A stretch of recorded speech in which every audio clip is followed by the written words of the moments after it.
பரலோகவாசிகளின் பூலோக நடக்கு என்ற தலைப்பிலே பிலிப்பியர் நிருபத்தை நாம் படித்து வருகிறோம். இன்றைக்கு 4ஆம் அதிகாரத்தை படித்து நாம் இந்த தொடர் செய்திகளை நிறைவு செய்யலாம். God willing, we would conclude our studies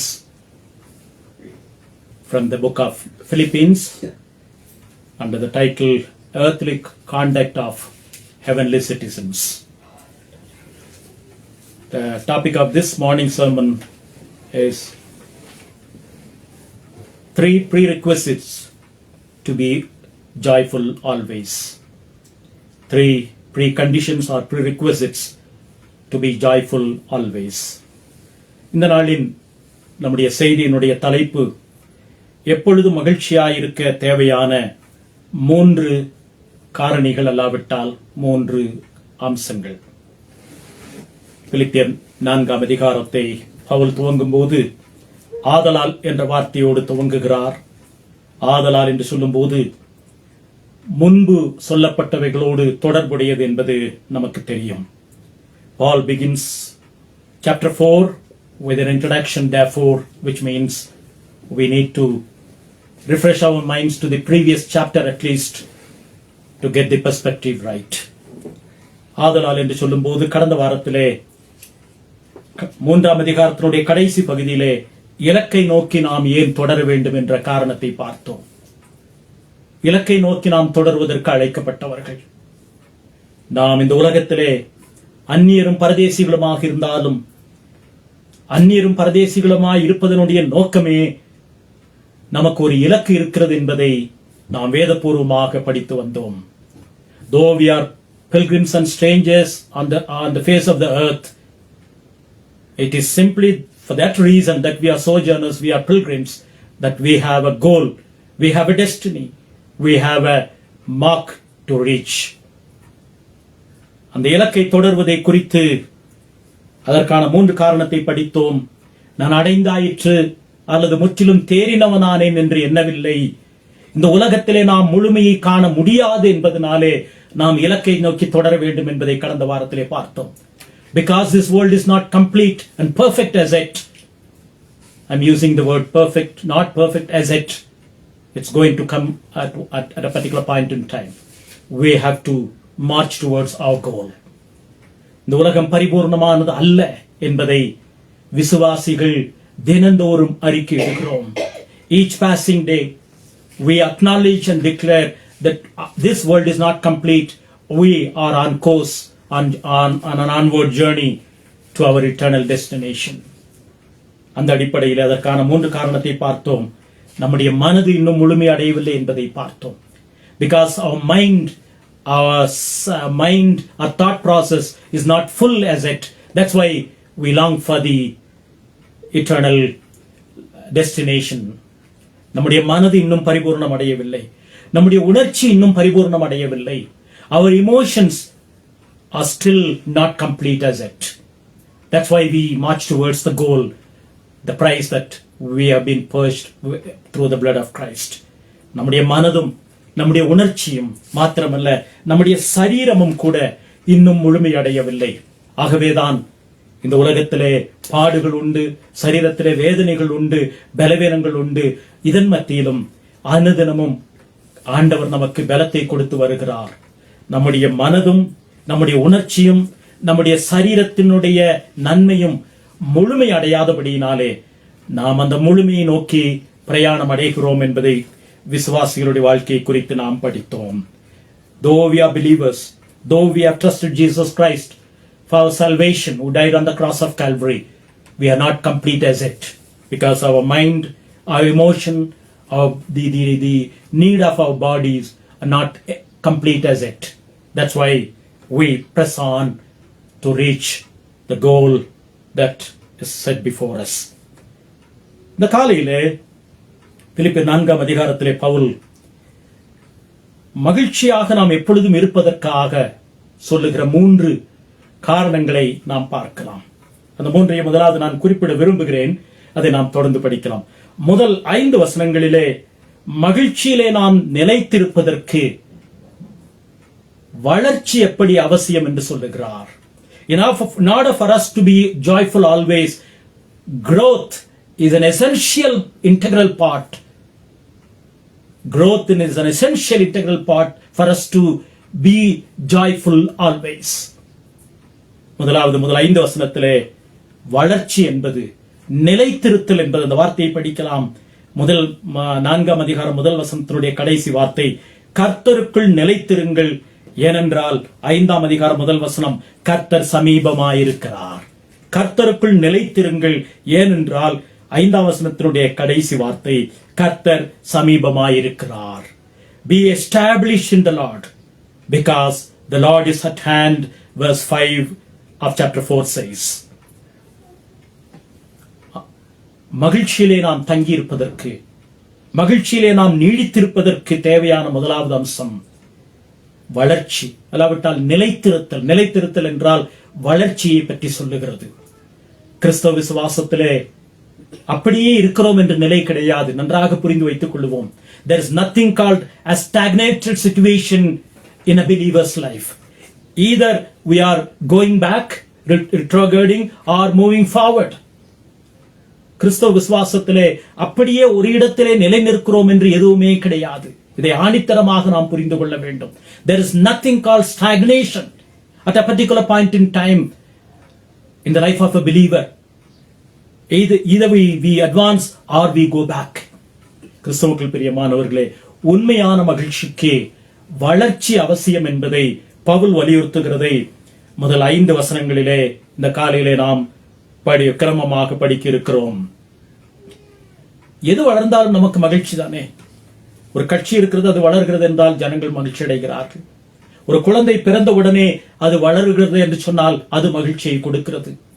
நம்முடைய பொருளாதாரம் வளர்ச்சி அடைந்தால் அது மகிழ்ச்சியை கொடுக்கிறது. ஒருவேளை நம்முடைய சரீரத்திலே வளர்ச்சி முன்னேற்றம் காணப்பட்டால் அது மகிழ்ச்சியை கொடுக்கிறது. மகிழ்ச்சி நிலைத்திருக்க வேண்டும் என்றால், மகிழ்ச்சி எப்பொழுதுமே தங்கி இருக்க வேண்டும் என்றால் வளர்ச்சி, அல்லாவிட்டால் நிலைத்திருத்தல் என்று சொல்லும் போது முன்னேறுகிறது என்பதை நாம் இந்த இடத்திலே படிப்பதற்கு அழைக்கப்பட்டிருக்கிறோம். கிறிஸ்துவுக்குள் பிரியமானவர்களே, பவுல் இந்த கடிதத்தை எங்கிருந்து எழுதுகிறார் என்பது முதலாவது மறுபடியும் நாம் அறிந்து கொள்ள வேண்டியது. ரோமாபுரி சிறையிலே இருக்கிறார். சுவிசேஷத்திற்காக சிறையிலே அடைக்கப்பட்டிருக்கிறார். இன்றைக்கு இருப்பது போல சிறையிலே அடிப்படை தேவைகள் அன்றைக்கு கிடையாது. 6 மணி நேரத்திற்கு ஒரு முறை ஒரு சேவகனுடைய ஒரு கையிலே விலங்கும், பவுலனுடைய கரத்திலே ஒரு கையிலே விலங்கும் கட்டப்பட்டிருக்கிற என்ற வார்த்தை உண்மையாகவே கட்டப்பட்ட நிலைமையிலே பவுல் ரோமாபுரி சிறையிலே இருந்திருக்கிறார். அந்த சிறையிலிருந்து எழுதுகிறார். இப்பொழுது 1ஆம் வசனத்தை பார்க்கலாம். ஆகவே இது சிறை நிருபம் என்பதை நாம் அறிந்து வைத்திருக்கிறோம். ஆதலால் எனக்கு பிரியமும் வாஞ்சியுமான சகோதரரே, எனக்கு சந்தோஷமும் கிரீடமுமானவர்களே. பவுலுடைய அடைமொழிகளை பாருங்கள். Paul is writing this epistle from prison, where literally was in chain, unlike present day where you have certain privileges, basic amenities that are provided for you.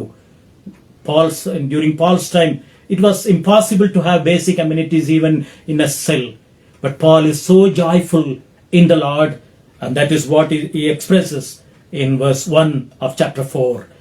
எனக்கு பிரியமும் வாஞ்சியுமான சகோதரரே, எனக்கு சந்தோஷமும் கிரீடமானவர்களே, பிரியமானவர்களே, கர்த்தருக்குள் நிலைத்திருங்கள். பவுலின் சந்தோஷத்தை சிறைவாசம் மாற்ற முடியவில்லை. ஒருவேளை சீக்கிரத்திலே அவர் தலை சிரச்சேதம் பண்ணப்பட போகிறது. அவர் தீர்ப்புக்காக எதிர்பார்த்துக் கொண்டிருக்கிறார். அந்த எதிர்காலம் பவுலனுடைய மகிழ்ச்சியை சிதைக்கவில்லை. தற்போது இருக்கக்கூடிய அந்த நெருக்கடியான சூழ்நிலை அவருடைய மகிழ்ச்சியை குலைக்கவில்லை. சீக்கிரத்திலே அவர் தீர்ப்பு அவருக்கு கொடுக்கப்பட்டு அவருடைய தலை சிரச்சேதம் செய்யப்பட போகிறது. என்றால் அதற்கு முன்பு நிறைய பேருக்கு அப்படி செய்யப்பட்டது. அது பவுலுக்கு காத்திருந்தாலும் கூட மகிழ்ச்சியை பவுலுடைய வாழ்க்கையிலிருந்து, அவருடைய விசுவாச ஓட்டத்திலிருந்து, அவருடைய முன்னணியிலிருந்து மகிழ்ச்சியை பிரிக்க முடியவில்லை என்பதை நாம் கவனிக்கிறோம். பவுல் முன்னோக்கி பார்த்து மகிழ்ச்சி அடைகிறார். நான் அடைகிற பாடுகள், என்னுடைய நெருக்கடிகள், நான் சந்திக்க போகிற அந்த மரண வாசல் கூட இன்னும் மகிழ்ச்சியை கூட்டிக் கொடுக்கும் என்பதனாலே இந்த முதல் வசனத்திலே சொல்லுகிறார், எனக்கு கிரீடமானவர்களே, எனக்கு சந்தோஷமானவர்களே, கர்த்தருக்குள் நிலைத்திருங்கள். Be established in the Lord, because Paul's present condition and his future judgment, the trial and the judgment that he anticipated, that didn't diminish even an iota of the joy that he has in Christ. This is Christian life, beloved, for you and me. இந்த நிகழ்காலமோ நாம் எதிர்பார்க்கிற எதிர்காலத்தினுடைய ஒருவேளை தேவை எதிர்பாராத காரியங்களாக இருந்தாலும், எதிர்பாராத சூழ்நிலைகளாக இருந்தாலும் மகிழ்ச்சியோடு நாம் இருக்க முடியும் என்பதை பார்க்கிறோம். கர்த்தருக்குள் நிலைத்திருங்கள். 2ஆம் வசனத்தை பார்க்கலாம். கர்த்தருக்குள் ஒரே சிந்தையாயிருக்க எயோதியாளுக்கும் சிந்திகையாளுக்கும் புத்தி சொல்லுகிறேன். இந்த இடத்திலே 2 குறிப்பிட்ட நபர்களை பற்றி அவர் சொல்லுகிறார். இன்றைக்கு இருப்பது போல வசனங்கள் அந்த காலத்திலே பிரிக்கப்படவில்லை. 1522ஆம் வருஷத்திலே தான் வேதத்தினுடைய வசனங்கள் நாம் புரிந்து கொள்வதற்காக பிரிக்கப்பட்டிருக்கிறது. அப்போ ஒரே கடிதம், பிலிப்பியர் கடிதம் ரோம் சிறையிலிருந்து பிலிப்பு சபைக்கு வந்திருக்கிறது. அப்பொழுது அதை படிக்க ஆரம்பிக்கிறார்கள். நன்றாக போய்கொண்டே இருக்கிறது. திடீரென்று அந்த கடிதத்தை வாசிக்கும் போது இந்த 2 பெயர்களை அந்த கடிதத்தை வாசிக்கிறவர் படிக்கிறார். எயோதியாளும் சிந்திகையாளும் ஒரே சிந்தையாயிருக்க வேண்டும் என்று புத்தி சொல்லுகிறேன். யோசித்து பாருங்கள், அவர்களுடைய நிலைமை என்னவாயிருக்க முடியும்?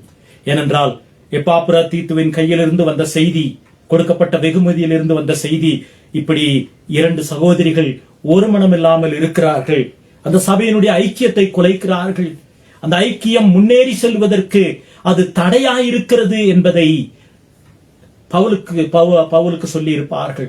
அந்த அடிப்படையிலே எழுதுகிறார், நீங்கள் ஒரே சிந்தையா இருக்க வேண்டும். கிறிஸ்தவ மகிழ்ச்சியிலே, விசுவாச மகிழ்ச்சியிலே தடையா இருப்பது, முன்னேறுவதற்கு தடையா இருக்கக்கூடியது பிரிவினைகளும் பிரிவினையான சிந்தனைகளும் ஐக்கியமின்மையும் காரணமாயிருக்கிறது. ஐக்கியமின்மை குறைவுபடும் பொழுது அங்கே வளர்ச்சி இருக்காது.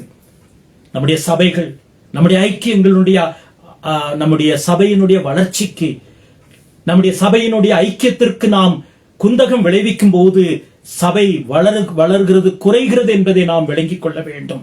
If we contribute division in the church, it enables the church not to grow. It prevents the church from growing the manner in which it ought to grow. The divisions, the lack of fellowship that exists in a church, in a community, in the body of believers, can cause damage to the advancement of the kingdom of God.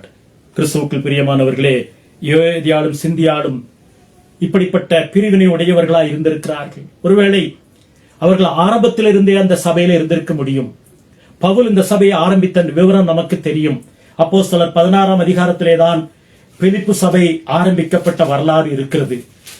பொதுவாக பவுல் தன்னுடைய 3 missionary பயணங்களிலே போகும்போது முதலாவது ஜெபாலயத்திற்கு போவார். ஜெபாலயத்திலே போய் இயேசுவே கிறிஸ்து, அவரே மேசியா, அவரே ரட்சகர், சிலுவையிலே மரித்து அடக்கம் பண்ணப்பட்டு உயிர்த்தெழுந்த அவர்தான் மேசியா என்பதை பிரகடனப்படுத்துவார். சில சமயத்திலே ஜெபாலயத்தில் இருந்தவர்கள் ஆண்டவரை ஏற்றுக்கொண்டார்கள். சினகாக் என்று சொல்லுகிறோமே, அந்த இடத்துல ஆண்டவரை ஏற்றுக்கொண்டவர்கள் உண்டு. நிறைய இடங்களில் அவரை புறந்தள்ளி இருக்கிறார்கள்.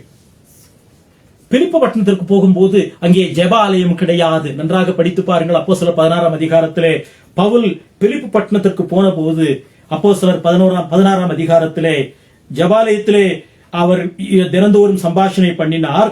ஆனால் பெண்கள் அதிகமாக கூடின அந்த இடத்திலே தான் அவர்கள் தங்கியிருந்தார்கள். அப்போஸ்தலர் 16ஆம் அதிகாரத்திலே நாம் அதை படிக்கிறோம். அப்பொழுது 13ஆம் வசனத்தை பார்க்கலாம். அப்போஸ்தலர் 16:13, ஓய்வு நாளில் நாங்கள் பட்டணத்துக்கு வெளியே போய் ஆற்றின் அருகே வழக்கமாய் ஜெபம் பண்ணுகிற இடத்தில் உட்கார்ந்து அங்கே கூடி வந்த ஸ்திரீகளுக்கு உபதேசித்தோம். ஆகவே பிலிப்பு திருச்சபையிலே ஆரம்பத்திலே அநேக ஸ்திரீகள் ஆண்டவரை ஏற்றுக்கொண்டு விசுவாசிகளானார்கள். பொதுவாக யூத கலாச்சாரத்திலே 11 ஆண்கள் இருந்தால்தான் ஒரு ஜெபாலயத்தை நிர்ணயிக்க முடியும். In order for a synagogue to be established, there are to be 11 Jew men. Without 11, 10 plus Jew men, you cannot have a synagogue. So that is why we see in Acts 16, when Paul visited Philippi, the city of Philippi, one of the leading cities in the Roman region. When Paul visited Philippi, he couldn't find a synagogue, so he was gathering. He was, in fact, meeting with the women who were already there for prayer. So these two women probably would have been there right from the beginning of the establishment of the church. இந்த இரண்டு சகோதரிகளும் இப்படி ஆலயம், இந்த பிலிப்பு சபை ஆரம்பிக்கப்பட்ட நாட்களிலே அங்கே இருந்திருக்க முடியும். ஆனால் அவர்களுக்குள்ளாக இருந்த அந்த பிரிவினையான சிந்தை சபையினுடைய வளர்ச்சியை, மகிழ்ச்சியை குலைக்கிறதாக இருந்தபடியினாலேதான் பவுல் எழுதுகிறார், எழுதிக்காலும் சிந்திகையாலும் ஒரே சிந்தையாய் இருக்க வேண்டும். இதுல இன்னொரு காரியத்தை பார்க்கிறோம். 3ஆம் வசனத்தை பாருங்கள். அப்படி ஒருவேளை சபையிலே பிரிவினைகளும் ஐக்கிய குறைவும் இருக்கும் பட்சத்திலே அதை நிவர்த்தி செய்யக்கூடியவர்கள் இருப்பது சபைக்கு இன்னும் கூடுதல் மகிழ்ச்சி. Even if there exists some division, some misgivings among the brethren, in this case there are the two ladies, verse 3 of chapter 4 of Philippians give us an indication what a joy it would be to have people who can sort out those things, can handle them maturely, who can help those people who are causing division to bring about restitution and fellowship and joy among the children of God. 3ஆம் வசனத்தை பார்க்கலாம். அன்றியும் என் உத்தம கூட்டாளியே, அவர்களுக்கு உதவியாயிருக்கும்படி, அவர்கள் என்றால் பிரிந்திருக்கிறார்களே, அவர்கள் ஆண்டவருடைய நாமத்தினாலே ஒரே சிந்தையாய் மாறுவதற்கு உதவியாயிருக்கும்படி உன்னையும் வேண்டிக் கொள்ளுகிறேன். இது ஒரு குறிப்பிட்ட ஒரு மனிதனுக்கு எழுதப்பட்ட ஒரு சம்பவம். அவர்கள் கிளமெந்து விடும் மற்ற என் உடன் வேலையாட்களும் கூட சுவிசேஷத்தில் மிகவும் பிரயாசப்பட்டார்கள். நான் ஏற்கனவே சொன்னேன், ஒருவேளை அவர்கள் அப்போஸ்தலர் 16ஆம் அதிகாரத்தின்படி பிலிப்பு சபை தொடங்கப்பட்ட காலத்திலேயே அந்த சகோதரிகள் கூடின இடத்திலே, ஜெபம் பண்ணின இடத்திலே இவர்களும் இருந்திருக்க வாய்ப்பு உண்டு. அவருடைய நாமங்கள் ஜீவ புஸ்தகத்தில் இருக்கிறது. இங்கே நாம் ஒரு காரியத்தை கவனிக்க வேண்டும். இந்த யயோதியாளும் சிந்திகையாளும் அவர்கள் இணைக்கப்பட வேண்டும், அவர்கள் ஒரே சிந்தையா இருக்க வேண்டும் என்பது உபதேசத்தினுடைய அடிப்படையிலே அவர்கள் பிரிந்திருக்கவில்லை.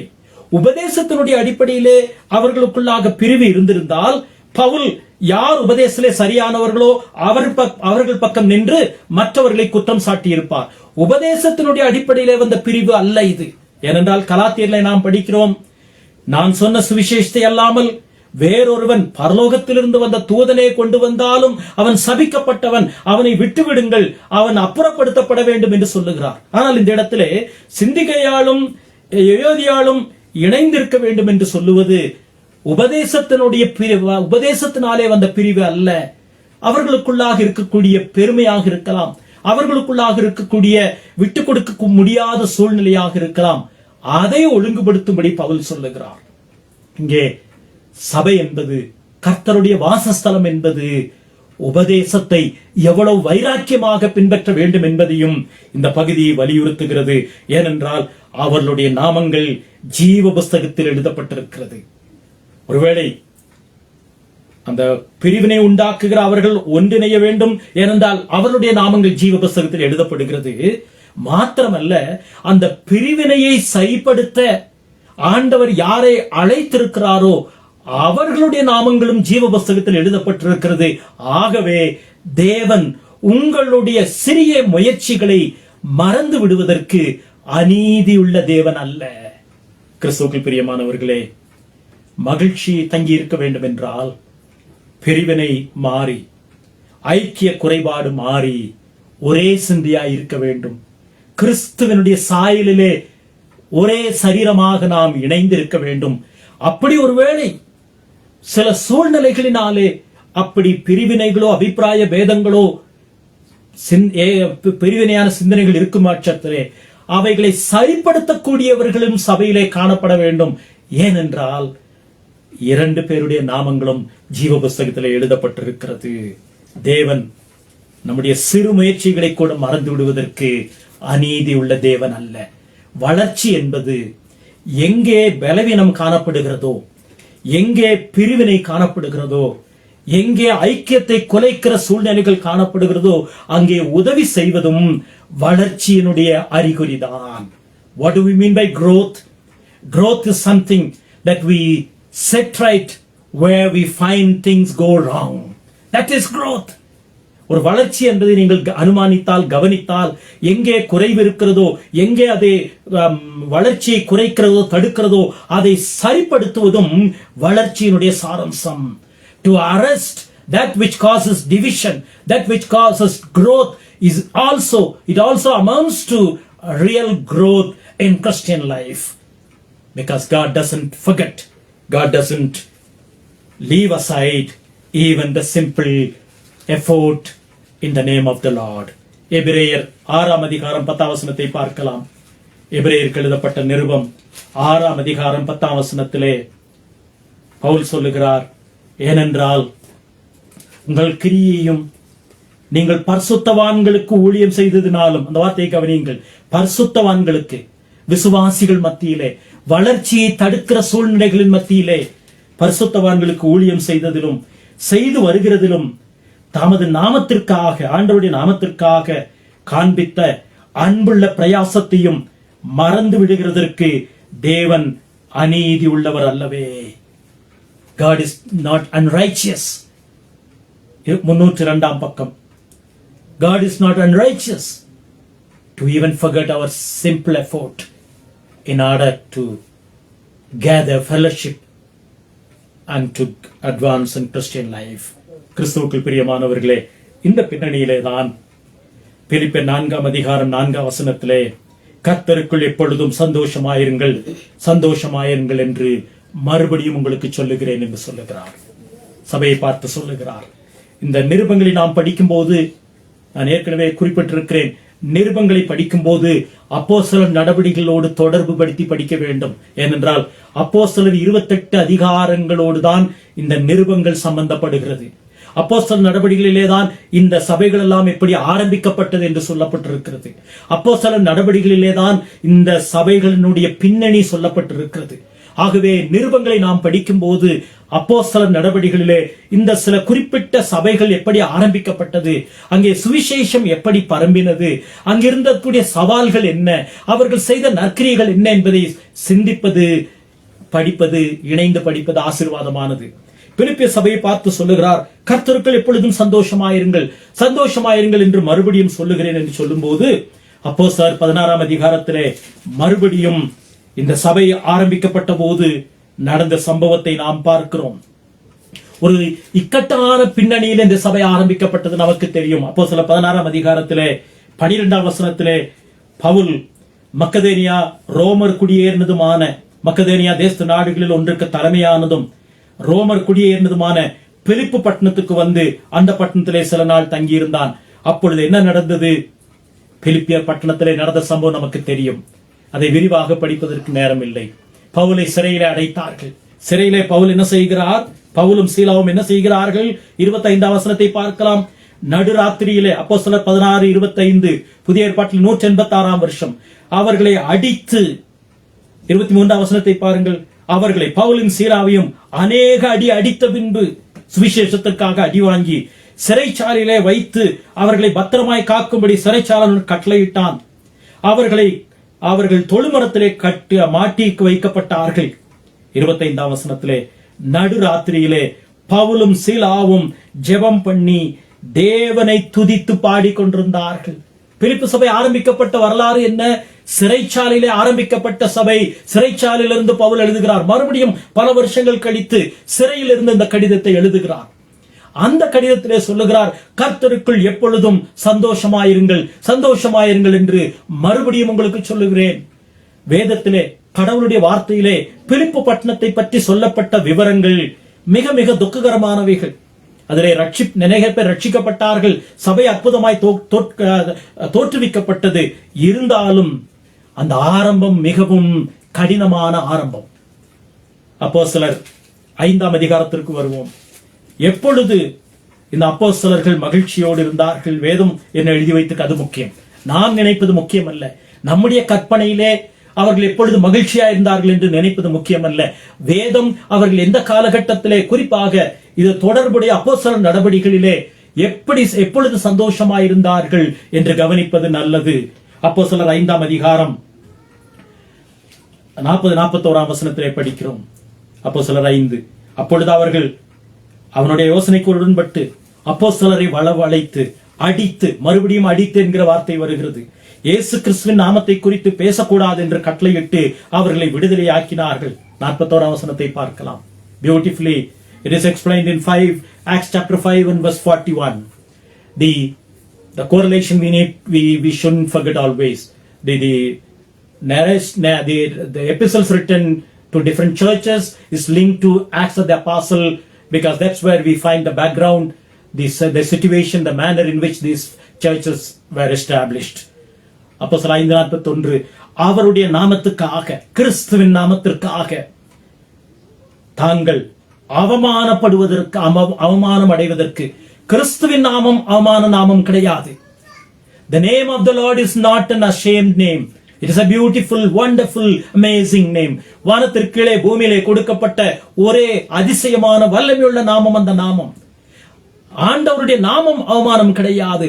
ஆனால் ஆண்டவருடைய நாமத்திற்காக அவமானம் அடைவதற்கு பாத்திரவராக எண்ணப்பட்டபடியினால் சந்தோஷமாய் ஆலோசனை சங்கத்தை விட்டு புறப்பட்டு போனார்கள். அவ்வளவுதானா? அடுத்த வசனத்தை பார்க்கலாம். தினந்தோறும், ஏற்கனவே தினந்தோறும் என்பதை இணைத்து படித்தோம். தினந்தோறும் தேவாலயத்திலேயும் வீடுகளிலேயும் இடைவிடாமல், தினந்தோறும் இடைவிடாமல் உபதேசம் பண்ணி இயேசுவே கிறிஸ்துவென்று அந்த நாமத்தை பிரசங்கித்தார்கள். கர்த்தருடைய நாமம் அவமானமான நாமம் கிடையாது. இன்றைக்கு நம்முடைய மகிழ்ச்சி கிறிஸ்துவிலே தங்கியிருக்க வேண்டும் என்றால் இயேசு கிறிஸ்துவின் நாமத்தின் நாமம் அவமானமானது, பலவீனமானது, சோர்ந்து போனது என்று நினைக்க வேண்டாம். அந்த நாமத்திற்காக அவமானம் அடைவது மகிழ்ச்சியை பெருக பண்ண வேண்டும். The name that is above all names, that is not a name to be ashamed of, but what we need to be ashamed of is to suffer and to be ashamed on the account of the name of the Lord, that glorious name. இதுதான் மகிழ்ச்சி.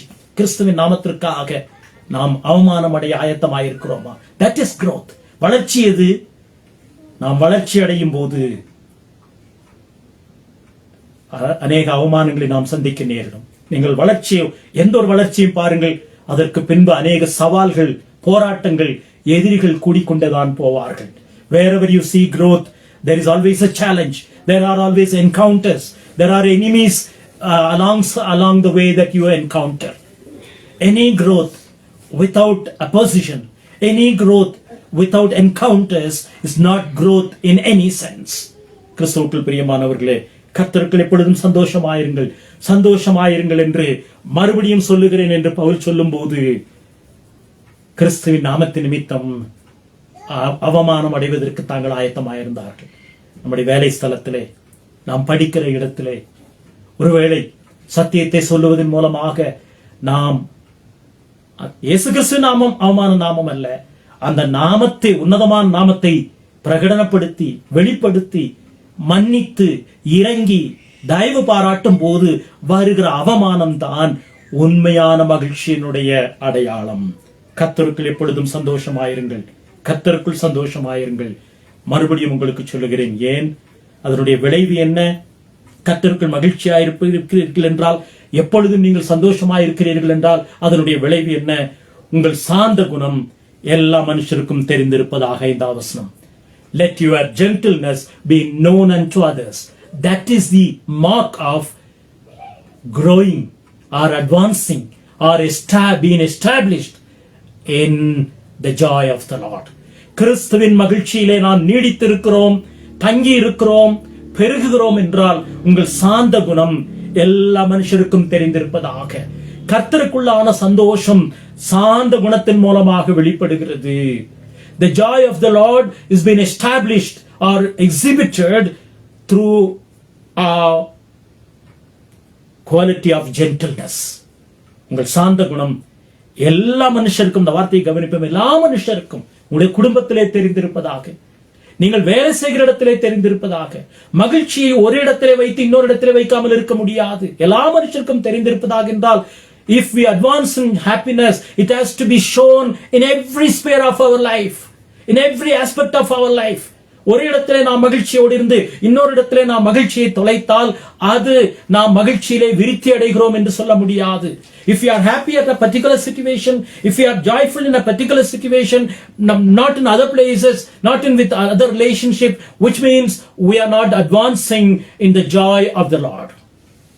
உங்கள் சாந்த குணம் எல்லா மனுஷருக்கும் தெரிந்திருப்பதாக. சிறியோர், வாலிபர், பெரியோர், அறிமுகமானவர்கள், அறிமுகம் இல்லாதவர்கள் கூட எல்லா மனுஷருக்கும் உங்கள் சாந்த குணம் தெரிந்திருப்பதாக. ஏனென்றால் கர்த்தருக்குள்ளான மகிழ்ச்சியிலிருந்துதான் இது புறப்படுகிறது. கர்த்தருக்குள்ளாக நாம் மகிழ்ச்சியா இருக்கிறோம் என்பது இதிலிருந்து விளங்குகிறது என்பதை பவுல் சொல்லுகிறார். உங்கள் சாந்த குணம் எல்லா மனுஷருக்கும் தெரிந்திருப்பதாக.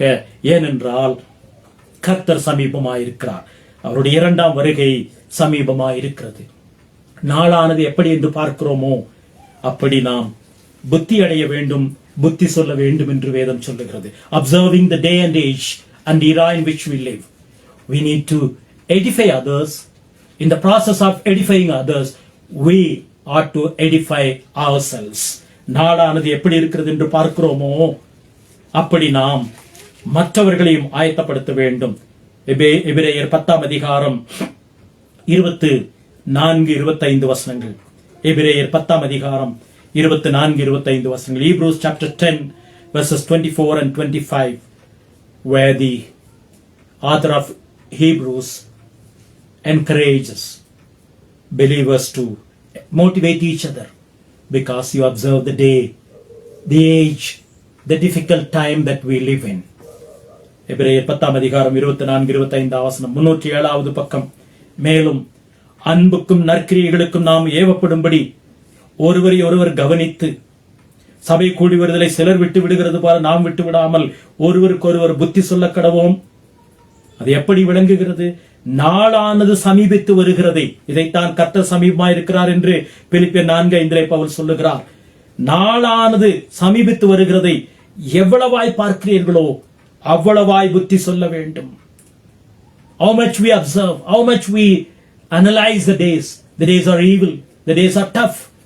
And the Bible also, the truth has always established the fact that in the last days things will be difficult, especially for believers.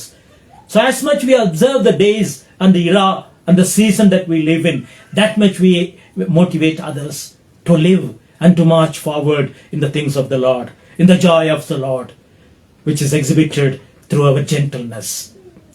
கர்த்தர் சமீபமாயிருக்கிறார். ஆகவே பிலிப்பியர் 4 அதிகாரம் முதல் 5 வசனங்கள் நம்முடைய மகிழ்ச்சியினுடைய சாரம்சம் எதிலே காணப்பட வேண்டும் என்று சொல்லப்பட்டிருக்கிறது. நிலைத்திருத்தல். நிலைத்திருத்தல் என்றால் வளருதல் என்பது அர்த்தம். வளர்கிறது என்பது கிறிஸ்துவனுடைய இரண்டாம் வருகையோடு நெருங்கிய சம்பந்தம். Our growth is always linked to the second and the final appearing of our Lord Jesus Christ. That is where that is where we grow and get established in the joy of the Lord. வளர்ச்சிக்கும் மகிழ்ச்சிக்கும் உரிய தொடர்பை யோவான் 15 அதிகாரத்திலே படிக்கலாம். There is a close connection between growth and happiness. John chapter 15, the discourse of our Lord, explains clearly there is a close connection between growth and being established in the joy. இயேசு கிறிஸ்து சொன்ன வார்த்தைகள், நானே மெய்யான திராட்சை செடி என்று சொன்னார், என்னில் நிலைத்திருங்கள் என்று சொன்னார். 8ஆம் வசனத்தை பார்க்கலாம். நீங்கள் மிகுந்த கனிகளை கொடுப்பதினால் என் பிதா மகிமைப்படுவார், எனக்கு சீஷராயிருப்பீர்கள். நீங்கள் கனி கொடுக்கிறீர்கள், நீங்கள் வளருகிறீர்கள். 11ஆம் வசனம், என்னுடைய சந்தோஷம் உங்களில் நிலைத்திருக்கும்படி. இதைத்தான் பவுல் கர்த்தருக்குள் சந்தோஷமாயிருங்கள் என்று சொன்னார். என்னுடைய சந்தோஷம் உங்களில் நிலைத்திருக்கும்படிக்கும், உங்கள் சந்தோஷம் நிறைவாயிருக்கும்படிக்கும் இவைகளை உங்களுக்கு சொன்னேன். முதல் 10 வசனத்தை சொல்லுகிறார். அது என்ன? நல்ல கனி எது கொடுக்கிற கொடி எதுவோ அதை சுத்தம் பண்ணுகிறார். நீங்கள் என்னிலே நிலைத்திருங்கள், என்னிலே நீங்கள் நிலைத்திருந்தால் கனிகளை கொடுப்பீர்கள், நீங்கள் வளருவீர்கள், முன்னேறுவீர்கள். கனி கொடுத்தல் என்றால் என்ன? படிப்படியாக நீங்கள் முன்னேறுவீர்கள் என்று அர்த்தம். ஒரு மரமோ செடியோ கனி கொடுப்பதற்காக தண்ணீர் ஊற்றப்படுகிறது, எரு கொடுக்கப்படுகிறது. அது தன்னுடைய காலத்திலே விதை விதைக்கப்பட்டு வளர்ந்து பூ, பிஞ்சு, கனி, காய் என்றெல்லாம் வரும்போது அதனுடைய தன்மையை தன்னுடைய காலத்திலே வெளிப்படுத்தாவிட்டால் அது வளரவில்லை என்று அர்த்தம். வளராத செடி நிலத்தை கெடுக்கிறது என்பதையும் நாம் படித்திருக்கிறோம். ஆகவே ஆண்டவராகிய இயேசு கிறிஸ்து என்ன சொன்னார்? யோவான் 15:11, என்னுடைய சந்தோஷம் உங்களில் நிலைத்திருக்கும்படி நீங்கள் மிகுந்த கனிகளை கொடுங்கள். உங்கள் சந்தோஷம் நிறைவாயிருக்க வேண்டும் என்றால் நீங்கள் வளர வேண்டும். கனி கொடுத்தல் என்பது வளர்ச்சியினுடைய அறிகுறி. அந்தந்த காலத்திலே அதன் கனியை தருகிறோம். இதைத்தான் பவுல் பிலிப்பிய 4ஆம் அதிகாரத்திலே சொல்லுகிறார். முதல் 5 வசனத்திலே, ஆண்டவருடைய மகிழ்ச்சி, கர்த்தருக்குள்ளான மகிழ்ச்சி நம்முடைய ஆத்மாவிலே தங்கி நிலை பெற வேண்டும் என்றால் கர்த்தருக்குள் நிலைத்திருக்க வேண்டும். கர்த்தருக்குள் நிலைத்திருப்பது என்பது வளர்ச்சியினுடைய அறிகுறி. அந்த வளர்ச்சி இசைவை கொடுக்கிறது, ஐக்கியத்தினாலே புறப்படுகிறது. அந்த மகிழ்ச்சி கர்த்தருடைய மகிழ்ச்சி.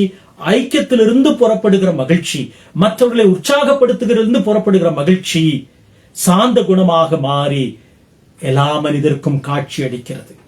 சபையிலே அந்த மகிழ்ச்சி துவங்கி, அந்த மகிழ்ச்சி வடிவமைக்கப்பட்டு, விசுவாசிகளுக்குள்ளாக அது நேர்த்தி செய்யப்பட்டு, அது உந்தப்பட்டு, அந்த மகிழ்ச்சி வெளியிலே போய் சாந்த குணமாக எல்லா மனுஷருக்கும் தெரிகிறது. ஏனென்றால் கர்த்தர் சமீபமாயிருக்கிறார். இது ஆண்டவருடைய 2ஆம் வருகையை மையமாக வைத்து இந்த மகிழ்ச்சி நம்மிலே தங்கியிருக்க வேண்டும் என்று வேதம் நமக்கு கற்றுக் கொடுக்கிறது. 2வது பகுதி 6ஆம் வசனத்திலிருந்து 9ஆம் வசனம் வரைக்கும்.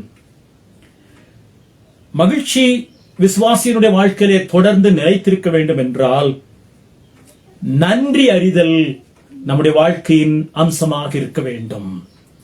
Gratitude is the second prerequisite to be joyful always. Number 1, growth, and number 2, gratitude. முதலாவது வளர்ச்சி, நிலைத்திருப்பது என்பதை பற்றி படித்தோம்.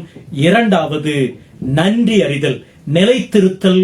அடுத்தது நன்றி அறிதல். growth and now gratitude. நிலைத்திருத்தல், 2வது நன்றி அறிதல். Gratitude is the second prerequisite to be joyful always. கிறிஸ்தவ வாழ்க்கை என்பது ஒரு நன்றி அறிதலின் வாழ்க்கை. கடந்த காலத்திற்கு நன்றி, நிகழ்காலத்திலும் கர்த்தருடைய கிருபைக்கு நன்றி, எதிர்காலத்தை குறித்தோ இன்னும் அதிகமாக நாம் நன்றி செலுத்த அழைக்கப்படுகிறோம்.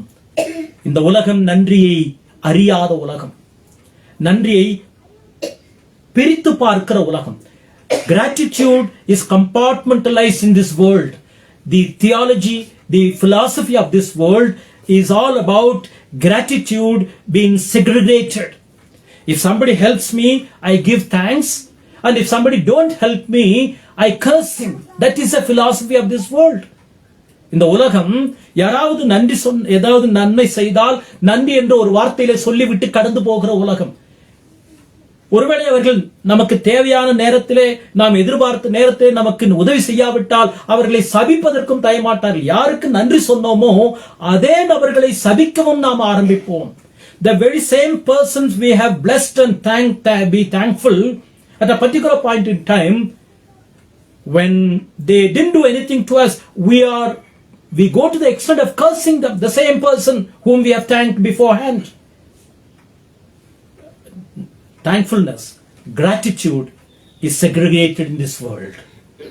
But for believer, thankfulness is part and parcel of life. Believer's life. Faith is all about gratitude.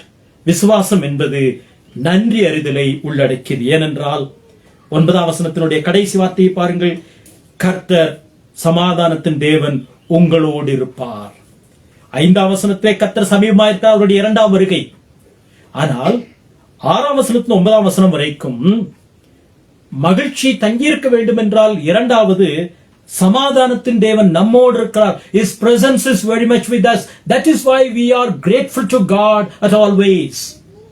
தேவன் உங்களோடு இருப்பார். சமாதானத்தின் தேவன் உங்களோடு இருப்பார். முதல் பகுதியிலே தேவன் சீக்கிரமாய் வரப்போகிறார். உங்கள் சாந்த குணம் எல்லாருக்கும் தெரிந்திருக்க கடவுது. அந்த அளவிலே நீங்கள் மகிழ்ச்சியாயிருங்கள், எப்பொழுதும் சந்தோஷமாயிருங்கள். பவுல் சிறையிலிருந்து அந்த கடிதத்தை எழுதுகிறார் என்று பார்த்தோம். இரண்டாம் பகுதியிலே நன்றி அறிதலானது நம்முடைய ஆத்மாவை ஆக்கிரமிக்கும் என்றால் மகிழ்ச்சி நம்மை விட்டு எடுபடாது. அதற்கான வசனங்களை தொடர்ந்து பார்க்கலாம். 6ஆம் வசனத்தை பார்க்கலாம். நீங்கள், அதாவது விசுவாசிகளாகிய நீங்கள், இவர்கள் நீங்கள் என்றால் யார்? விசுவாசிகள். முதல் அதிகாரம் முதல் வசனத்திலே கிறிஸ்து இயேசுவுக்குள் பரிசுத்தவான்கள், கண்காணிகள், உதவிக்காரர்கள். நீங்கள் ஒன்றுக்கும் கவலைப்படாமல். என்ன அருமையான வார்த்தை! பவுல் இந்த வார்த்தையை சொல்லும் போது அவருடைய எதிர்காலம் கேள்விக்குறியாய் இருக்கிறது, அவருடைய நிகழ்காலம் கடினமானதாய் இருக்கிறது. அவருடைய கடந்த காலத்தையும் திரும்பி பார்த்தால் அவருடைய அனுபவங்கள் நெருக்கடி நிகழ்ந்த காலங்கள், இந்த 3 காலையும் உள்ளடக்கிய அந்த சூழ்நிலைகளின் மத்தியிலே பவுல் சொல்லுகிறார், நீங்கள் ஒன்றுக்கும் கவலைப்படாமல். Do not be anxious about anything, because Paul has been undergoing, even as he was writing this epistle, he was in a precarious situation. He's in jail, he's been chained, but he says, don't be anxious about anything.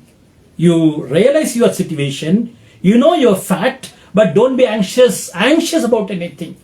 நீங்கள் கவலைப்பட வேண்டாம் என்றால் உங்களுடைய நிலைமை உங்களுக்கு தெரியும். ஏதோ stoic என்று சொல்லுகிறோமே, உணர்ச்சி அல்லாத ஒரு நிலைமையை பவுல் சொல்லுகிறார். ஜடமாக இருக்கக்கூடிய நிலைமையை பற்றி பவுல் சொல்லவில்லை. It is not a stoic attitude that you become numb to this situation. You realize where you are. You realize the situation that you live in, you exist in. Yet don't be anxious. நாம் இருக்கக்கூடிய சூழ்நிலைகள் நமக்கு தெரியும் என்றால் நம்முடைய புத்தி தெளிவாய் இருக்கிறது. பின்னால் அதை சொல்லுகிறார், நீங்கள் சிந்தித்துக் கொண்டிருங்கள். நீங்கள், உங்களுடைய மனது எப்பொழுதுமே ஆக்டிவாக இருக்கிறது. எனக்கு பிரச்சனையே இல்லை என்று சொல்லுவது அல்ல மகிழ்ச்சியினுடைய சாராம்சம். அந்த சூழ்நிலைகளின் மத்தியிலும், போராட்டங்கள் மத்தியிலும், விசுவாச சவால்கள் மத்தியிலும் நீங்கள் ஒன்றுக்கும் கவலைப்படாமல், ஒன்றையும் நினையாமல் இருங்கள் என்று பவுல் சொல்லவில்லை. நீங்கள் ஒன்றுக்கும் கவலைப்படாதிருங்கள் என்று பவுல் சொல்லுகிறார். Paul doesn't say, don't think about your present situation.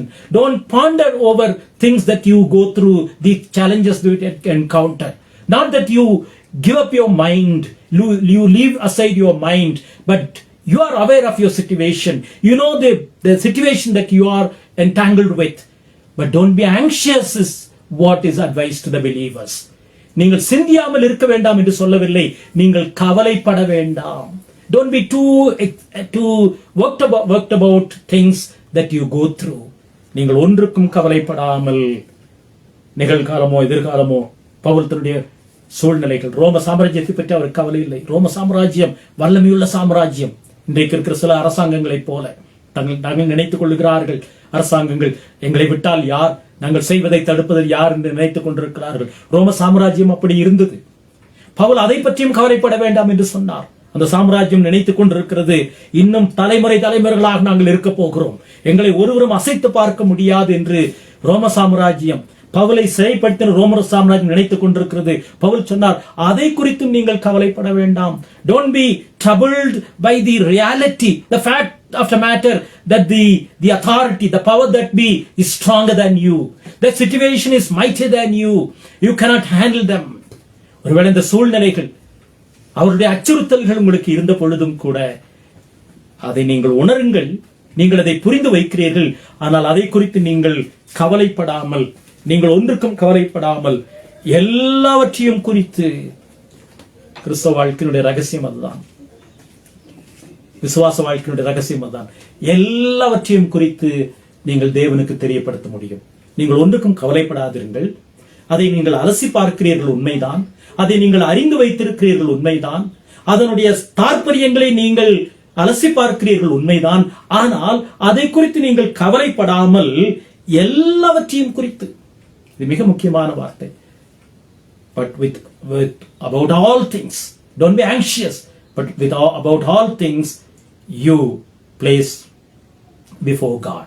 எல்லாவற்றையும் குறித்து, உங்களுடைய பயங்கள், உங்களுடைய ஏக்கங்கள், தடுமாற்றங்கள், உங்களுடைய இயலாமைகள், உங்களுடைய சாதனைகள் என்று சொல்லக்கூடியவைகள், உங்களுடைய எதிர்பார்ப்புகள், உங்களுடைய இருதயத்தின் வாஞ்சைகள். ஒரு பக்தன் அருமையாக சொல்லுவார், ஆண்டவரே எனக்கு பயமாக இருப்பது என்று சொல்லக்கூடிய ஜெபம் தான் என்று சொல்லுகிறார். A simple prayer like, Lord, I am anxious. I'm troubled. I'm helpless. I'm unable to even meet that person. I'm struggling to even talk to him. That anxiety. You bring every kind of anxiety, every kind, in any form, at any point in time, to the presence of God. இன்னொரு மகிழ்ச்சி. அதைத்தான் Pavul gratitude என்று சொல்லுகிறார். எல்லாவற்றையும் கொண்டு வருவது என்பது நன்றி அறிதல். ஏனென்றால் எல்லா சூழ்நிலைகளையும் ஆண்டவர் நன்மைக்கு ஏதுவாக அனுமதித்திருக்கிறார். அதைத்தானே வேதம் சொல்லுகிறது. விசுவாசனுடைய வாழ்க்கையிலே சகலமும் அவரிடத்தில் அன்பு கூறுவர்களுக்கு சகலத்தையும் நன்மைக்கு ஏதுவாக நடத்துகிறார் என்று சொல்லும் போது அதைத்தானே எல்லாவற்றையும் என்று பவுலும் இங்கே சொல்லுகிறார். எல்லாவற்றையும் குறித்து, இதே எல்லாவற்றையும் என்கிற வார்த்தை தான் மூல பாஷையிலே ரோமர் 8:29 நாம் 8:28 நாம் படிக்கிறோம். ரோமர் 28 நமக்கு தெரிந்த வசனம். ஒரு வகையிலே நமக்கு சாதகமான வசனம் என்று சொல்லலாம். ஆனால் அதனுடைய தாற்பயம், அதனுடைய ஆழம் என்ன என்பதை புரிந்து வைத்திருக்க வேண்டும்.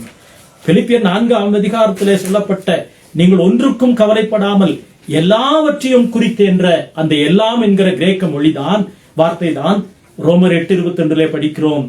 அன்றியும் அவருடைய தீர்மானத்தின்படி அழைக்கப்பட்டவர்களாய் தேவனிடத்தில் அன்பு கூறுவர்களுக்கு சகலமும், இந்த வார்த்தை சகலமும், எல்லாமே நன்மைக்கு ஏதுவாக நடக்கிறது என்று அறிந்திருக்கிறோம். அப்படி என்றால் எல்லாமே விசுவாசியினுடைய வாழ்க்கையிலே நன்மைக்கு ஏதுவாக தேவன் அனுமதித்திருக்கும் பொழுது நாம் நன்றியுடையவர்களாய் இருக்க அழைக்கப்படுகிறோம். With thankfulness we need to bring everything to the feet of the Lord, because the same expression that we read in Philippians chapter 4 and verse 5, that you bring every supplication, every need, every anxiety, every desire, the same the word in original is found in Romans 8:28, that famous familiar word for all of us. All things work together. It begins with, in English, it begins with all things. You bring all those. That's what Philippians 4:5-6 says. All things work together for good to those who love him and are called according to his purposes. All things work together for good. எல்லாமே நன்மை அல்ல, நன்மைக்கு ஏதுவாக நடக்கிறது. எல்லாமே நன்மை கிடையாது. வேதம் அப்படி சொல்லவில்லை. யோசேப்பும் அதைத்தான் சொன்னார். நீங்கள் எனக்கு தீமை செய்ய நினைத்தீர்கள், தேவன் அதை நன்மையாக முடிய பண்ணினார். எல்லாம் நன்மை என்று சொல்லவில்லை. காட்சியிலே அது நன்மை இல்லாமல் இருக்கலாம், தோற்றத்திலே நன்மை இல்லாமல் இருக்கலாம், நம்முடைய அனுபவத்திலே அது நன்மை இல்லாமல் இருக்கலாம். ஆனால் தேவன் எல்லாவற்றையும் நன்மையாக முடிய பண்ணுகிறார். There is a world of difference between that which exists good and it becomes good, or God causes it for our good, ultimate good. There is always a difference between the appearance of good or the fact of good and how God transforms it for our own good. ஆதியாகமம் 50ஆம் அதிகாரத்திலே பழைய ஏற்பாட்டினுடைய கடைசி புஸ்தகம் சொல்லுகிறது. ஆதியாகமம் எல்லாவற்றையும் சொல்லுகிறது. சிருஷ்டிப்பு, வீழ்ச்சி, மனிதனுடைய துவக்கம் எல்லாவற்றையும் சொல்லுகிற அந்த ஆதியாகமத்தினுடைய கடைசி புஸ்தகம் சொல்லுகிறது. 50ஆம் அதிகாரம் 19-20 வசனங்கள். யோசேப்பு அவர்களை நோக்கி, பயப்படாதிருங்கள், நான் தேவனா? நீங்கள் எனக்கு தீமை செய்ய நினைத்தீர்கள், தேவனோ இப்பொழுது நடந்து வருகிறபடியே வெகு ஜனங்களை காக்கும்படிக்கு அதை நன்மையாக முடிய பண்ணினார். It appeared evil and it was intended as evil. யோசேப்பினுடைய சகோதரர்கள் தீமையாகத்தான் பார்த்தார்கள், அவரை அழித்து விட வேண்டும் என்றுதான் முயற்சித்தார்கள். அதிலே அந்த தன்மையிலே மாற்றம் கிடையாது. ஆனால் தேவன் நன்மையாக முடிய பண்ணினார். ஆகவேதான் பவுல் சொல்லுகிறார் பிலிப்பியர் 4ஆம் அதிகாரம் 6ஆம் வசனத்திலே, எல்லாவற்றையும் குறித்து, தோற்றத்திலே தீமையாக இருக்கலாம், நம்முடைய பார்வைக்கு, நம்முடைய கணக்குக்கு, நம்முடைய அறிவுக்கு, நம்முடைய அனுபவத்திற்கு அது தோல்வியாக காணப்படலாம், வீழ்ச்சியாக காணப்படலாம். ஒருவேளை ஒரு மன்னிப்பை நாம் யாருக்காக கொடுத்தோமோ, யாருக்காவது இறங்கினோமோ, யாருக்காவது அனுகூலம் பண்ணினோமோ, யாரிடத்திலாவது அநியாயமாய் நாம் சில வார்த்தைகளை வாங்கினோமோ, இவைகள் நம்முடைய அனுபவத்தை கொண்டு, நம்முடைய சிந்தையை கொண்டு தீமையாக காட்சியளிக்கலாம். ஆனால் தேவன் அதை நன்மையாக விசுவாசிகளுடைய வாழ்க்கையிலே பெருக செய்கிறவராய் இருக்கிறபடியினாலேதான் எல்லாவற்றையும் குறித்து நீங்கள் ஸ்தோத்திரத்தோட தேவனுக்கு தெரியப்படுத்துங்கள். What appears to be, what seems to be, what according to our experience, what seems to be evil and ill will, God designs for our ultimate good in the life of the believers. What appears to be evil, even our experiences can say these things are not good. Our intellectual capabilities say they are not good, they are not okay. It might end with bad and worse, but all things in the believer's life, God designs, God ordains, God fathoms in such a manner that it becomes ultimate good for you and me as children of God in Christ. ஆகவேதான் நீங்கள் எல்லாவற்றையும் குறித்து ஒன்றுக்கும் கவலைப்படாமல், சிந்தை இருக்கிறது, அந்த சிந்தை எப்படி செயல்படுகிறது, தேவன் எல்லாவற்றையும் நன்மையாக முடிய பண்ண போகிறார் என்பதனாலே உங்கள் விண்ணப்பங்களை ஸ்தோத்திரத்தோட கூடிய வேண்டுதலினாலும் ஜெபத்தினாலும் தேவனுக்கு தெரியப்படுத்துங்கள். ஸ்தோத்திரத்தோட கூடிய ஜெபத்தினாலே தெரியப்படுத்துங்கள், with thankfulness. ஆகவேதான் மகிழ்ச்சி நிலைத்திருக்க வேண்டும் என்றால், மகிழ்ச்சி பெருக வேண்டும் என்றால் gratitude, நன்றி அறிதலானது விசுவாசினுடைய வாழ்க்கையிலே கிரியை செய்ய வேண்டும். இந்த காலையில் நம்முடைய ஆத்மாவை சிந்திப்போம். ஏன் கிறிஸ்துவுக்குள்ளான மகிழ்ச்சி நம்முடைய வாழ்க்கையிலே குறைந்து கொண்டு வருகிறது? ஏன் கிறிஸ்துவுக்குள்ளான மகிழ்ச்சி நம்முடைய ஆத்மாவை இன்னும் நிரப்பவில்லை? நன்றி அறிதலை நாம் மறந்து விட்டோம். தேவன் நம்முடைய விசுவாசியினுடைய வாழ்க்கையிலே கிறிஸ்துவிலே மீட்டுக்கொண்ட, அவருடைய கல்வாரி ரத்தத்தினாலே மீட்டுக்கொண்ட தம்முடைய அடியவர்களை பொறுத்த அளவிலே எல்லாவற்றையும் நன்மைக்கு ஏதுவாக மாற்றக்கூடியவராகவே நீங்கள் எதற்கும் கவலைப்படாமல், எதை குறித்தும் விசாரத்தோடு நீங்கள் உங்களுடைய மனதை குழப்பிக் கொள்ளாமல் நீங்கள் யதார்த்தமாக யோசியுங்கள். இதிலே பிரச்சனை இருக்கிறது, இதிலே தேவை இருக்கிறது, இதிலே நெருக்கடி இருக்கிறது என்று ஒத்துக்கொள்ளுங்கள். ஆனால் உங்களுடைய சிந்தை எப்படி மாறுகிறது? தேவன் இதை நன்மையாக முடிய பண்ணுகிற தேவன். வேதத்திலே பல இடங்களிலே நாம் அதை பார்த்து கொண்டே வருகிறோம். நம்முடைய வாழ்க்கையை திரும்பி பார்க்கலாம். ஏன் வேதத்தின் உதாரணங்களுக்கு நம்முடைய வாழ்க்கையை திரும்பி பார்க்கலாம். 10 வருஷம் முன்பு, 5 வருஷம் முன்பு, கடந்த வருஷத்திலே தேவன் நம்மை எப்படி ஆச்சரியமாய் நடத்தி வந்திருக்கிறார். அவருடைய பாதைகள் எப்படியாய் நம்மை வழிநடத்தி இருக்கிறது. புல்லுள்ள இடங்களில் மேய்த்திருக்கிறாரே, அமர்ந்த தண்ணீர்கள் அண்டியில் வழிநடத்தின நேரங்கள் உண்டல்லவா. ஆகவே எல்லாவற்றையும் குறித்து ஸ்தோத்திரத்தோட கூடிய விண்ணப்பத்தினாலும் வேண்டுதலினாலும் தேவனுக்கு தெரியப்படுத்துங்கள். அவருக்கு கட்டளை கொடுங்கள் என்று சொல்லவில்லை. அவரிடத்திலே நீங்கள் இப்படி சொல்லுங்கள், கட்டளை கொடுங்கள், ஆணையிடுங்கள் என்று சொல்லவில்லை. Be it known to God. Let it be known to God of your heart, your inner desire, your anxiety, your expectation, your longing, knowing fully well that He is sovereign, He is in control, that He ultimately does everything for your own good, for my own good. தேவனுக்கு தெரியப்படுத்துங்கள். கிறிஸ்துவினுடைய மகிழ்ச்சியிலே நாம் நிலைத்திருக்க வேண்டும் என்றால் நன்றி அறிதலோடு கடவுளுடைய பிரசன்னத்திலே நிற்க வேண்டும். ஆண்டவருடைய 2ஆம் வருகை எதிர்பார்க்கிறோம். முதல் பகுதியிலே பார்த்தோம். ஆகவே சாந்த குணம் தெரிந்திருக்க வேண்டும், வளர வேண்டும். அது மகிழ்ச்சியை பெருக பண்ணுகிறது. 2ஆம் வருகை எதிர்பார்த்துக் கொண்டிருக்கிற நாம் அவருடைய பிரசன்னத்திலே நாம் வாழுகிறோம். ஆகவே இந்த தன்மையை வெளிப்படுத்துகிறோம். அதனுடைய விளைவு என்ன? ஆண்டவருக்கு நன்றி செலுத்தும் போது, எல்லாவற்றையும் குறித்து ஸ்தோத்திரத்தோட கூடிய விண்ணப்பத்தினாலே தேவனுக்கு தெரியப்படுத்தும் போது என்ன நடக்கிறது? அதனுடைய விளைவு என்ன? அப்பொழுது எல்லா புத்திக்கும் மேலான தேவ சமாதானம் உங்கள் இருதயங்களையும் உங்கள் சிந்தைகளையும் கிறிஸ்து இயேசுவுக்குள்ளாக காத்துக்கொள்ளும். The result of being gratitude is the peace of God that reigns in your hearts and my heart. The peace of God that reigns in our hearts. எல்லாபத்திக்கும் மேல தேவ சமாதானம் நம்முடைய இருதயத்தை காத்துக்கொள்ளுகிறது. இந்த காத்துக்கொள்ளுகிற என்கிற வார்த்தை பிலிப்பியருக்கு முக்கியமான ஒரு வார்த்தை. ஏனென்றால் அப்போஸ்தலர் 16ஆம் அதிகாரத்திலே படித்தோம், ரோமர்களுடைய பட்டாளம் அந்த பட்டணத்தை பாதுகாத்துக் கொண்டிருந்தது. அந்த காத்து கொண்டிருந்த அந்த வார்த்தை பிலிப்பு பட்டணத்துக்கு தெரிந்த அனுபவபூர்வமான வார்த்தை. நாம் ஏற்கனவே படித்திருக்கிறோம். அப்போஸ்தலர் 16ஆம் அதிகாரத்திலே ரோம பட்டாளம், ஒரு பெரிய பட்டாளம் இந்த பிலிப்பு பட்டணத்தை சுற்றி பாளையம் இறங்கி அவர்களை பாதுகாத்துக் கொண்டிருந்தார்கள். அப்போஸ்தலர் 16:12. அங்கே இருந்து மக்கதேனியா தேசத்து நாடுகளில் ஒன்றுக்கு தலைமையானதும், ஆல்மோஸ்ட் அந்த மக்கதேனியா தேசத்துக்கு கேபிட்டல், தலைநகர மாதிரி பிலிப்பு பட்டணம் இருந்தது. ரோமர் குடியேறினதுமான, ரோமர் என்றால் ரோம பரிவாரம், ரோம வீரர்கள், ரோம பொருளாதாரத்தினுடைய தாக்கம், ரோமர்களுடைய ஆதிக்கம் அங்கே ஒரு பாதுகாப்பாளனாக இருக்கிறது. ஆகவே பவுல் சொல்லுகிறார், ரோமனுடைய பாதுகாப்பு உங்களுக்கு பிரயோஜனம் கிடையாது.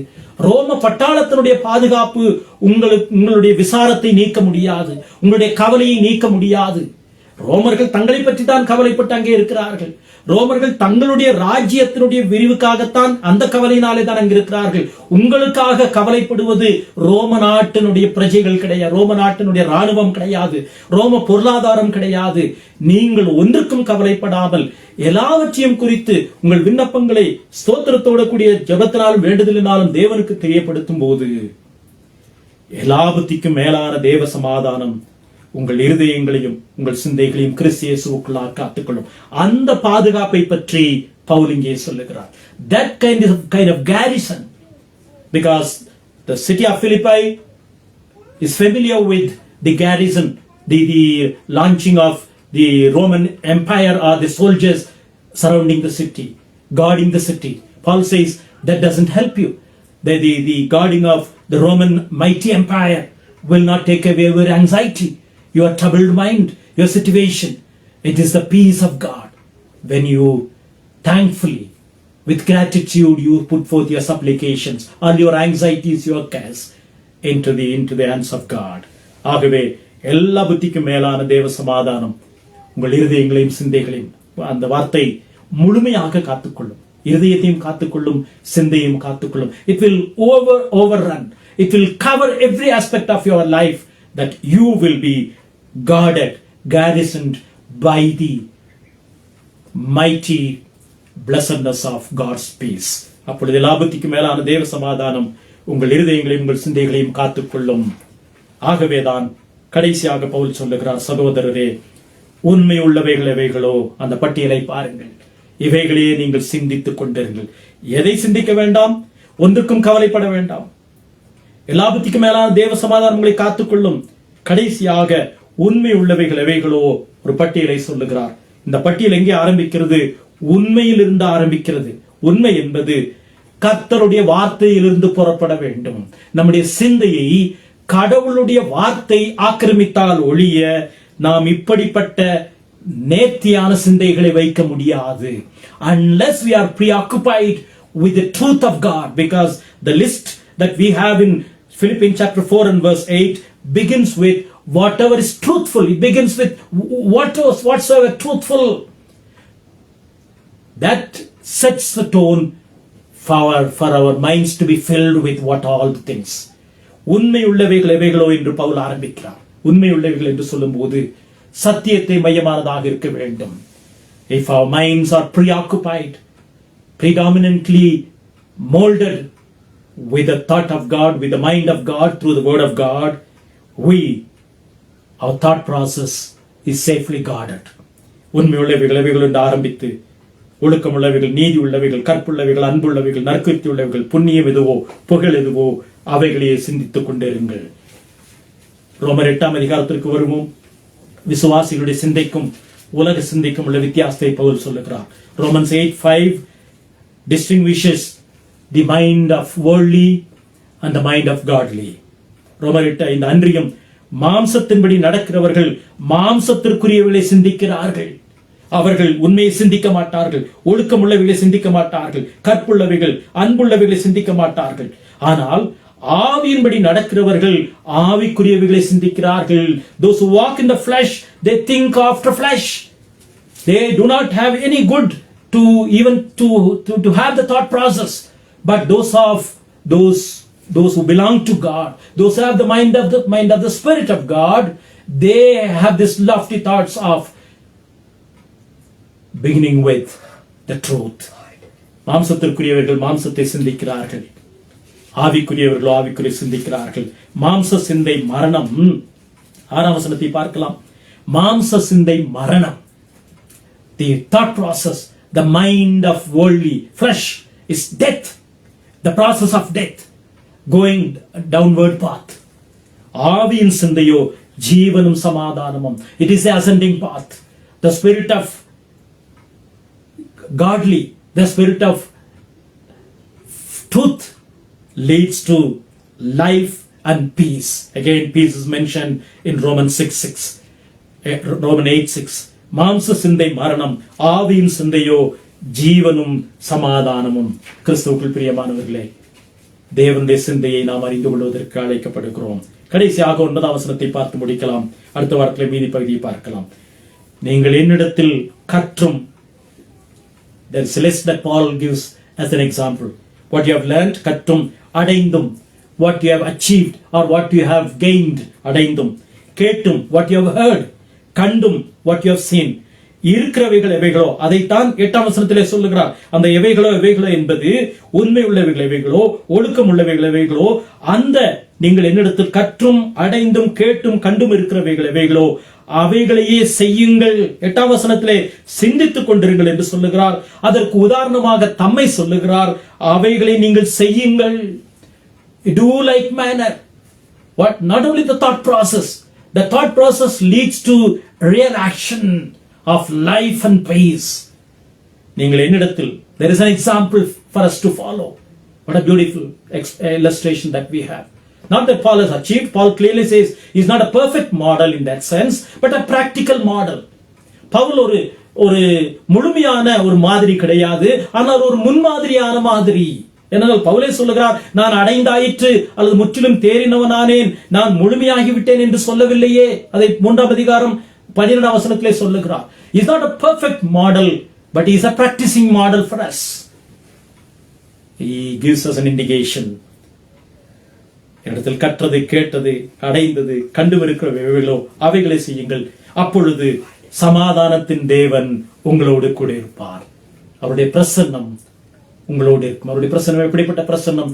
சமாதானத்தின் பிரசன்னம். இந்த கடவுளுடைய பிரசன்னத்தை தேடுகிறார்கள். ஆண்டவர் என்னோடு கூட இருக்க வேண்டும், அவருடைய பிரசன்னம் எனக்கு வேண்டும், அவருடைய பிரசன்னத்தை நான் ருசிக்கிறேன் என்று பாட்டு பாடுகிறார்கள், விதிக்கிறார்கள். ஆண்டவருடைய பிரசன்னம் சமாதானத்தினுடைய பிரசன்னம். அது வளர்ந்து மகிழ்ச்சியை வளர்ந்தோங்க செய்கிற பிரசன்னம். அந்த பிரசன்னம் என்ன செய்கிறது? உண்மை உள்ளவர்களை சிந்திக்க வைக்கிறது. தேவனுடைய சமாதானத்தை தேட விரும்புகிறது.